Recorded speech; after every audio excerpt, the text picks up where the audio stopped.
Hello, ma'am. Hi Mayuri, how are you? I'm good, ma'am. Okay so आवाज clear है ना? Yes, ma'am. Okay okay तो अभी हम ना अच्छे से कनेक्ट करते हैं। सबसे पहले तो कंग्रेचुलेशंस आपको कि आपका Thank net you, exam ma'am. Clear हो गया। Mhm. और मुझे सबसे पहले ना आप मुझे ये बताइए कि आपकी क्या स्ट्रैटेजी थी, किस तरीके से एग्जाम को क्रैक किया। हाँ, स्ट्रेटेजी की बात करें मैम तो मैं डेली अपना रूटीन बनाती थी। ठीक है, हाँ हाँ। स्टडी प्लानिंग कर लेती थी पहले ही। उसको हम्म। कंटिन्यू उस पे वर्क करती थी। ओके। कभी कभी अप्स एंड डाउन आते थे, बट हाँ, कंसिस्टेंसी बहुत इंपॉर्टेंट है जिसको मैं कंटिन्यू अपने वर्क में इंक्लूड कर दी। अच्छा तो आप मैरिड हो? No ma'am. अच्छा मैरिड नहीं हो, ठीक है। तो फिर तो कोई प्रॉब्लम ही नहीं हुई होगी, लाइक पढ़ाई वगैरह अच्छे से हो गई होगी। हाँ, हो गई थी मैम, लेकिन काफी टाइम मैं जॉब अपना छोड़ना पड़ा मुझे, क्योंकि अच्छा। सिर्फ जॉब के साथ पढ़ाई करना थोड़ा डिफिकल्ट रहा था मेरे लिए। दैट्स वाई हम्म। मैं जॉब ड्रॉप करी। हाँ, ओके मैं टेक महिंद्रा में जॉब कर रही थी, वहां पे मैंने जॉब ड्रॉप करा। उसके बाद फिर ओके। से मैंने तैयारी की और यस, अच्छा आई क्वालिफाइड। अच्छा, क्या प्रोफाइल थी आपकी टेक महिंद्रा एज में? ए एचआर थी मैम। अच्छा एचआर। अच्छा, ऐसे।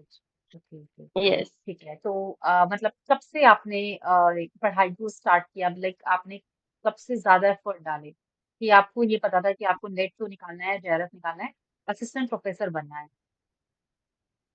मैम, ऐसे तो मैं इसी ईयर से अच्छे से तैयारी की, क्योंकि लास्ट दिसंबर में मैंने जॉब ड्रॉप करा और हम्म। जनवरी से मैं लग गई थी। लेकिन फिर बीच में जो जून वाली एग्जाम हुई थी उस पे मैं दे नहीं पाई थी, सेंटर थोड़ा दूर हो गया था, मुझे फ्लाइट में दिक्कत हो रही थी, तो मैं पहुंच नहीं अच्छा अच्छा, पाई थी। मतलब तो जो अभी ऑफलाइन एग्जाम हो वो नहीं दे हाँ। पाए? ओके। नहीं मैम। अच्छा, नहीं कौन नहीं, सा वाला? इससे पहले एक और एग्जाम हुआ अच्छा, था इससे ना। पहले वाला, ओके ओके ओके, ठीक है हाँ, ठीक है। उस पे मैं अच्छा नहीं वो वाला। पहुंच पाई थी, बट हाँ, फिर अभी जो मैंने दिया, मेरा ऑफलाइन पेपर भी बहुत अच्छा रहा था, बट हम्म। ठीक है, वो कैंसिल हुआ थोड़ा। वैसे था भी जो होता स्ट्रगल, है अच्छे लग के लिए रहा होता था है कि कहते हैं। लग रहा था कि थोड़ा सा डिफिकल्ट रहा, क्योंकि हम्म। बता नहीं रहा था, एनटीए वाले क्लियर नहीं कर रहे थे कि एग्जाम कब होगा नहीं होगा, फिर बहुत सारा हम्म। होगा भी कि नहीं होगा, थोड़ा कंफ्यूजन थी इस हम्म। मतलब जर्नी में थोड़ा सा हो रहा था माइंड डिस्टर्ब। बट हाँ, हम्म। कंटिन्यू मैं पढ़ाई करती रही, ध्यान देती रही, और फिर ओके मैंने नेक्स्ट टाइम फिर से एग्जाम दिया और क्रैक किया। Okay okay. चलो बहुत अच्छा है, सबसे पहले तो मैं आपको ये कहूंगी कंग्रेचुलेशन। अच्छा, आप क्या सोचा है कि अब आपको पीएचडी करना है, क्योंकि दोनों में ही आप क्लियर हो, असिस्टेंट प्रोफेसर भी हम्म। और साथ ही साथ पीएचडी भी हो गया है, तो फिर अब क्या करना है आप? मैम, मैं तो पीएचडी में अभी इनरोल होंगी और ओके। अप्लाई करूंगी असिस्टेंट प्रोफेसर में भी। अगर हो जाता है तो बहुत अच्छी हम्म। बात है, इंटरव्यू ओके। दूंगी। और ये जर्नी तो बहुत सारी थोड़ा टफ गवर्नमेंट। था। हम्म। ठीक है। थोड़ा गवर्नमेंट जर्नी एग्जाम्स की। टफ रहा बस। अच्छा अच्छा, ठीक है ठीक हम्म। है। जर्नी तो बहुत टफ रही, क्योंकि मुझे पता है, मुझे बहुत अच्छे से याद है, आप मेरी मैम, क्लास में आए और थे। लाइक आप मैंने मेरे से आपसे कनेक्ट बहुत हुए थे। गाइडेंस भी लिया, बिल्कुल आपने मुझे बहुत अच्छे से बताया। और सबसे अच्छी चीज मुझे आपकी ये लगी कि बेसिक्स क्वेश्चंस भी अगर स्टूडेंट को कोई भी डाउट हो तो आप उसको बहुत अच्छे से बताती हो, ऐसा नहीं है कि नहीं है। पूरा हम्म। 1 to 10, मतलब जो भी बीच में जो भी दिक्कत आती थी मुझे, मैं खुद से भी पढ़ाई करती थी, बीच में मुझे प्रॉब्लम आती थी तो मैं आपसे कनेक्ट करती थी, आप जिस तरह बता हम्म। देती थी तुरंत। आप जैसे देखती थी, क्वेश्चंस जो भी डाउट आए, आप रेगुलर हर स्टूडेंट को अपना सोल्यूशन प्रोवाइड करते थे, वो मुझे बहुत इफेक्टिव लगता था। मेरे थैंक तो यू सो मच। जर्नी में बहुत हेल्प किया ma'am. Hmm. Thank you so much, thank you. अच्छा, एक चीज और मैं पूछना चाह रही थी कि आपकी जो स्टडी रही है वो कैसी रही है, लाइक आपने कहाँ से स्टडी की, और कैसे आप मोटिवेटेड रहती थी, बिकॉज हमारे ना अभी यूट्यूब पे जाएगी, ठीक है, वीडियो। हम्म। तो बेसिकली आप सभी को बताओ कि कैसे आप मोटिवेटेड रहते थे, क्योंकि देखो एक बार आप, और कौन सा अटेम्प्ट है आपका एग्जाम, कौन से अटेम्प्ट में क्लियर हुआ ये भी बताओ। और साथ ही साथ ये हम्म। बताओ कि कैसे आप मोटिवेटेड रहते थे? First of all ma'am, motivated तो अंदर से इंसान को होना पड़ता है, उसे गोल फोकस करना पड़ता है। ठीक है, और साथ में थोड़ा सा फैमिली सपोर्ट भी जरूरी रहता है। मेरे ब्रदर और सिस्टर बहुत हेल्प की है मुझे। जब मैं डिमोटिवेट हुई तो थोड़ा बहुत बात करती थी अपने ब्रदर से कि नहीं, मुझे अभी प्रॉब्लम हो रही है। ये सब हम्म। अप्स एंड डाउन मतलब सबके लाइफ में आते हैं, लेकिन हाँ बिल्कुल। उसके साथ अपना पढ़ाई नहीं छोड़ना है, कंटिन्यू पढ़ाई करते रहना है, तो अचीव कर ही लेंगे गोल मैम। मेरा तो एक यही ना की एक दिन तो पॉइंट है। अचीव हो ही कंसिस्टेंसी जाएगा। सबसे इम्पोर्टेंट है। बिल्कुल, बिल्कुल। कंसिस्टेंसी तो हमेशा हर एक एग्ज़ाम में होनी चाहिए। चाहे आप यस गवर्नमेंट मैम। एग्ज़ाम की बात करते हो, चाहे आप कोई जॉब की बात करो, किसी भी हम्म। गवर्नमेंट एग्ज़ाम की बात करें, या कोई जॉब की भी बात करें हम, तो हम्म। वहाँ पे भी हम अगर सही तरीके से कंसिस्टेंट रहेंगे, काम अच्छे से करेंगे, तो ऑब्वियसली हमारा प्रमोशन तभी होगा, अदरवाइज़ फिर वो नहीं होगा। हाँ। तो वही चीज़ यस है मैम। कि आपको खुद ही मोटिवेटेड रहना पड़ेगा, और बाकी फैमिली सपोर्ट भी बिल्कुल सही बोले कि फैमिली सपोर्ट बहुत हम्म। इम्पोर्टेंट होता है। आपकी लाइफ में हम्म। बहुत सारे जितने भी फैमिलीज़ हैं, मैं उनको यही कहना चाहूँगी कि आप भी अपने बच्चों को सपोर्ट करो। अगर एक बार हम्म। क्रैक नहीं हो रहा है बच्चे का एग्ज़ाम, तो इट्स ओके। हम्म। होता है लाइफ में, लाइफ एक क्या है, हमें सिखाती है हर बार, है ना? कुछ ना कुछ। हर यस बार ऐसा मैम। ज़रूरी नहीं है कि हर बार एग्ज़ाम क्लियर हो, या हमारा फर्स्ट अटेम्प्ट में क्लियर हुआ। फर्स्ट हम्म। अटेम्प्ट में नहीं हो रहा है, सेकंड हम्म। में दो, सेकंड में नहीं हो रहा है, थर्ड में दो, लेकिन उसके ऊपर बिल्कुल। प्रॉपर पूरा काम करते रहो। बहुत हम्म। सारे स्टूडेंट्स क्या होते हैं कि ये सोचते हैं कि इस बार पेपर नहीं हुआ, अगले साल हम नहीं देंगे, हमने हार मानी। तो हार नहीं माननी है। मैं आप स्टूडेंट सभी को ये बिल्कुल। कहना चाहूँगी कि हमें हम्म। हार नहीं माननी है, हमें लास्ट तक उसके ऊपर काम करना है, उसको एग्ज़ाम को क्रैक करके दिखाना है, और क्रैक करके दिखाना है सबको। खुद को तो दिखाना ही दिखाना है, सबको भी दिखाना है कि हाँ, हम कर हम्म। सकते हैं। ठीक है? क्योंकि एक्चुअली ये बहुत रिजल्ट नहीं होने से लास्ट दिसंबर में मैं भी दी थी, तो रिजल्ट हुँ, नहीं हुआ था, कुछ नंबर से रह गया था, 4 नंबर से। ओके, तो थोड़ा ओके, सा डीमोटिवेट होते हैं, बट हाँ कंटिन्यू मैं जॉब भी ड्रॉप की। ठीक है, कंसिस्टेंसी पढ़ी, और कंटिन्यू आप पढ़ेंगे, मेहनत करेंगे, हार्ड वर्किंग करोगे आप तो जरूर हो जाता है मैम, ये तो है। बिल्कुल। हम्म। ओके, चलो बहुत अच्छा है कि आपका एग्ज़ाम क्लियर हुआ, और बहुत अच्छे परसेंटाइल से हुआ है ना? परसेंटाइल था ना यस राइट मैम। आपका? यस तो मैम। कितना आया eighty eight percentile? Point 88.223 something. Okay, okay, okay. और सब्जेक्ट का आपको बताओ, सब्जेक्ट कौन-सा था पेपर 2 का? सब्जेक्ट मेरा mass communication and mass journalism था। कम्युनिकेशन।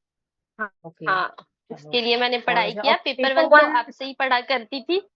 अच्छा, हाँ, पेपर वन मैं आपसे पढ़ा करती थी, नवीन सर, थोड़ा बहुत ओके। आदित्य मैम का वीडियोस देख लेती थी। बाकी मुझे अच्छा, जब अच्छा। भी कोई भी प्रॉब्लम होती थी मैं आपको ही पोस्ट करती थी हुँ, कि नहीं मुझे प्रॉब्लम हो रही है मैम, तो आप तुरंत सोल्यूशन प्रोवाइड कर देते थे। बाकी पेपर हुँ। 2 के लिए मैं सत्यम सर से पढ़ी और तुषार सर से पढ़ी हूँ। Okay, okay. यूट्यूब पे वीडियोज़ के थ्रू? हाँ। Yes ma'am. ओके। तो जितने भी मास कम्युनिकेशन वाले स्टूडेंट्स हैं, तुषार सर को देख सकते हैं और बाकी हम्म। वीडियोज़ के थ्रू सत्यम आप देख सर को। सकते हैं, सत्यम सर को देख सकते बिल्कुल। हैं। तो मास जी। कम्युनिकेशन के लिए बहुत अच्छे हैं। तो जैसे कि हम्म। हम बताएँ, मयूरी ने बताया कि आप देख सकते हो उनकी हम्म। वीडियोज़ के थ्रू, आप सीख सकते हो बहुत सी चीज़ें। अच्छा, हम्म। और एक चीज़ और मैं कहना चाहती थी कि आपका ये फर्स्ट अटेम्प्ट था या सेकंड सेकंड था I think? Ma'am second second, yes ma'am. Second attempt था। चलो बहुत अच्छा है, सेकंड अटेम्प्ट में हो गया क्लियर, और पीएचडी के लिए भी हो गया, और आपका नेट का भी हो गया। नेट की जो एलिजिबिलिटी है वो तो लाइफ टाइम है, आपको कभी भी इसका एलिजिबिलिटी खत्म तो होगी नहीं, हमेशा चलती यस रहेगी। मैम, यही साथ ही साथ बेनिफिट है। हुँ, हम्म। अच्छा, तो जेआरएफ का सोचा है, करना है जेआरएफ? नेक्स्ट अटेम्प्ट के हाँ लिए मैम, देना है? लास्ट टाइम, हाँ फिर से मुझे एक बार देना है, ये जर्नी कंटिन्यू बिल्कुल, रखूंगी मैं कि जेआरएफ निकाल लूँ इस बार। बिल्कुल, बिल्कुल। बहुत अच्छा है, क्योंकि हमें ना इसके ऊपर भी आगे बढ़ते रहना चाहिए। जैसे-जैसे यस मैम। होता है कि जैसे नेट क्वालीफाई हो गया तो बहुत अच्छी बात है, लेकिन हमें जेआरएफ के लिए भी हम्म। प्रिपेयर करना चाहिए। 1-2 बार तो देना ही चाहिए। मैं सभी को यही सजेस्ट करती हूँ कि हार नहीं माननी चाहिए, फिर इसमें भी यही चीज़ है कि हार नहीं माननी है, हमें जेआरएफ को भी अचीव करना है। अच्छा, यस मैम। और मुझे ये बताइए कि आपने जैसे मुझे बताया कि आप मेरी वीडियोज़ के थ्रू और मेरे से कनेक्टेड थे टेलीग्राम के थ्रू, तो वहाँ से हम्म। आपको बहुत ज़्यादा हेल्प हुई पेपर 1 की। तो उसके बाद मैं हम्म। बहुत सारे स्टूडेंट्स का ना ये सवाल होता है, मैम कौन-सी बुक रेफ़र करें? या कैसे पढ़ें? क्या स्ट्रैटेजी होनी चाहिए? मतलब नोट्स को प्रिपेयर किया आपने, किस तरीके से किया था? हम्म।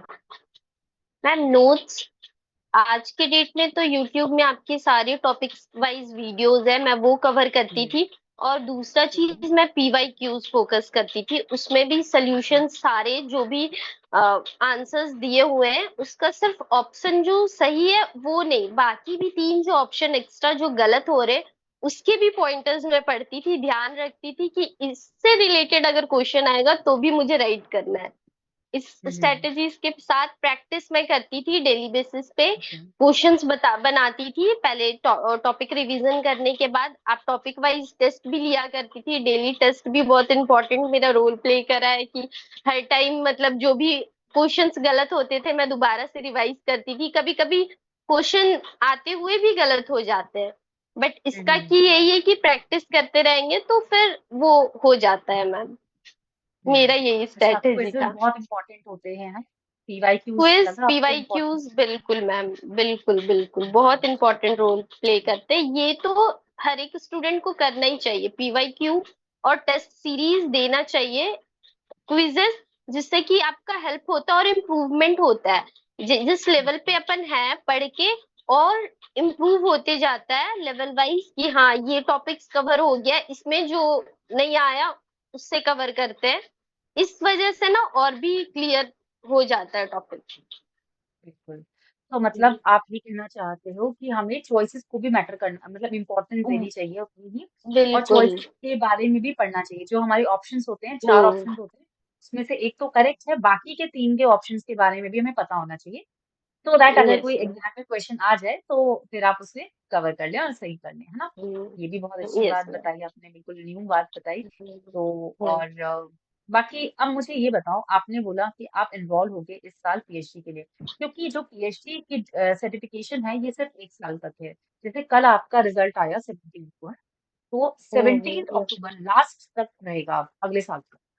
हम्म। तो क्या सोचा है, कहाँ से करने का सोचा है? और रिसर्च प्रपोज़ल में कैसे आप करोगे? कैसे मतलब क्या सोचा है तब आगे का? मेरे लिए तो इम्पोर्टेंट वही है, आईआईटीज में करूंगी ओके, प्रेफर। और उसके बाद ओके, बीएचयू जेएनयूज ये सब में भी अप्लाई करूंगी, थीसिस बनाने पड़ेंगे अभी मुझे। आपसे भी कुछ हेल्प लूंगी अभी आगे। ओके। और भी हुँ, हाँ, और भी सारा जो जो मैं टॉपिक डिसाइडेड रखी हूँ, मैंने कुछ कुछ बना के भी रखा है प्रपोजल, वो मैं सबमिट ओके, करूंगी, उसके बाद इंटरव्यू दूंगी और जिसमें ठीक अच्छे है। जगह में होता है वहां मैं एडमिशन लूंगी। ओके, तो आपने प्रपोज़ल तैयार कर लिया? हाँ मैम, की हूँ मैं। बहुत, बहुत। मतलब आपको फुल कॉन्फिडेंस था कि आपका एग्ज़ाम तो क्रैक हो ही जाएगा इस बार? हाँ थोड़ा था मैम, बहुत ज्यादा नहीं, लेकिन हाँ मैं कंसिस्टेंसी पढ़ रही थी, टेस्ट सीरीज लगा रही थी, तो उसमें भी मार्क्स आते हैं तो हमें पता चलता है कि कितना आ रहा है। तो उस हिसाब हुँ, से था थोड़ा कि हो जाएगा। बट आंसर की के जेआरएफ का थ्रू आपने टारगेट सोच लिया था। होगा। हाँ अच्छा, यस मैम, जेआरएफ ओके, का था बट हाँ रह गया। बट कोई नेक्स्ट बात टाइम मैं नहीं। फिर से दूंगी एक बार। यस नेक्स्ट टाइम हो जाएगा जेआरएफ। देखो धीरे-धीरे ना हम सीढ़ियाँ चढ़ते हैं। एकदम से हम मैम। सारी चीज़ों को यस मैम। नहीं क्रैक कर पाते हैं लाइफ में। तो हम धीरे-धीरे धीरे करके ही ज़्यादा अच्छे से हो पाए, वो ज़्यादा अच्छा है। एकदम से होता है ना कि सीढ़ियाँ हमें हम्म। नहीं चढ़नी चाहिए, स्टेप बाय स्टेप चीज़ें हों तो वो ज़्यादा बेटर रहता है लाइफ में भी और वैसे भी। तो चलो बहुत यस मैम। अच्छा है। Once again congratulations. लाइफ में बहुत बहुत अच्छा थैंक परफॉर्म यू करो और मैम। जो आपको अचीव करना है वो आपको मिले। और सबसे पहले तो मैं थैंक यू सो आपको बहुत मच। बहुत बहुत थैंक यू कहना चाहती हूँ। आपने अपना प्रीशियस टाइम निकाला मेरे लिए इस वीडियो के लिए और बहुत सारे थैंक स्टूडेंट्स यू को मैम। भी अ, पता चला होगा कि क्या स्ट्रैटेजी होनी चाहिए, किस तरीके से आप नोट्स को प्रिपेयर कर सकते हो या आप कौन सी बुक्स को रेफर कर सकते हो, है ना? और जैसे कि मैं भी एचएन अध्ययन पे भी पढ़ा रही हूँ। एचएन अध्ययन एक इंस्टीट्यूट है जिसके थ्रू मैं कनेक्ट हूँ और जहाँ पे मेरा जो क्लासेस है पेपर 1 का वो चल रहा है रेगुलर बेसिस पे। तो जितने भी स्टूडेंट्स हैं, मैं आप सभी को यही कहना चाहूँगी कि आप उस बैच को ले सकते हैं। बहुत ही अफोर्डेबल प्राइसेज़ में हमने वो बैचेज़ रखे हुए हैं। मात्र ₹400 का, सिर्फ़ ₹400 में आपको पूरा पेपर 1 कवर किया जाएगा, पूरे पीवाईक्यूज़ कराए जाएँगे, मॉक टेस्ट हो गया, टेस्ट सीरीज़ होगी, सब कुछ एक ही प्लेटफ़ॉर्म पे आपको मिल रहा है। रिकॉर्डेड एंड लाइव सेशन भी आपको मिलेंगे। सो मैं भी स्टूडेंट्स को यही कहना चाहूंगी, आगे अगर आप सोच रहे हैं नेट क्लियर करने का या जेआरएफ क्लियर करने का, तो डेफिनेटली आप इन कोर्सेज को बाय कर सकते हैं हमारे पेपर में। चलो, thank you so much, thank you Mayuri, thank you ma'am. Thank you so much.